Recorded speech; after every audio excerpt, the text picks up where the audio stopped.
உலக வரலாற்றில் மிகப்பெரிய மர்மங்களில் ஒன்றாக சொல்லப்படும் நகரம் தான் அட்லாண்டிஸ். பண்டைய கிரேக்க தத்துவஞானி பிளாட்டோ முதலில் குறிப்பிட்ட இந்த நகரம் ஆயிரக்கணக்கான ஆண்டுகளுக்கு முன்பு ஒரு மேம்பட்ட நாகரிகமாக இருந்ததாக நம்பப்படுகிறது. ஆனால் ஒரே நாளில் கடலுக்குள் மூழ்கி மறைந்தது. இப்போது நாம் அந்த நகரின் முழு வரலாற்றை பார்க்கலாம். Yes, welcome to Shoban uncover.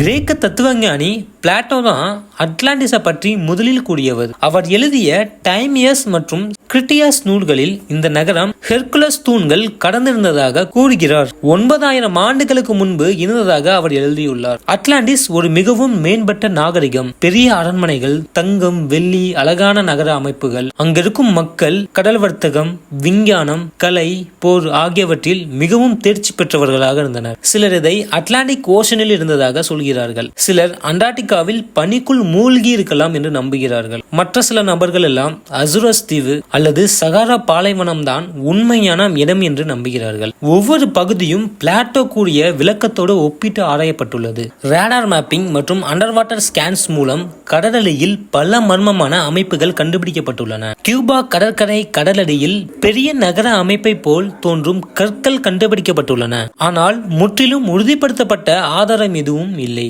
சிலர் அட்லாண்டிஸ் ஒரு கற்பனை உலகம் மட்டுமே என்று கூறுகிறார்கள். சில வரலாற்று ஆசிரியர்கள் பிளாட்டோ மனித பேராசை மற்றும் பேரழிவு குறித்து எச்சரிக்கையாக ஒரு கதை உருவாக்கினார் என்று கருதுகிறார்கள்.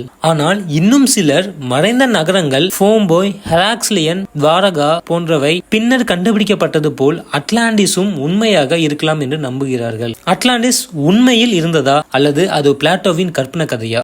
உலகில் கடலடியில் இன்னும் ஆயிரக்கணக்கான மர்மங்கள் புதைந்து கிடக்கின்றன. ஒரு நாள் விஞ்ஞானிகள் உண்மையை கண்டுபிடிப்பார்கள் என்று நம்புகிறோம். இந்த வீடியோ உங்களுக்கு பிடித்திருந்தால் லைக் பண்ணுங்க, ஷேர் பண்ணுங்க, கமெண்ட் பண்ணுங்க. மேலும் இது போன்ற இன்ட்ரெஸ்டிங்கான கான்டென்ட்டுக்கு ஷோபன் அன்கவர் சேனலை சப்ஸ்கிரைப் பண்ணுங்க.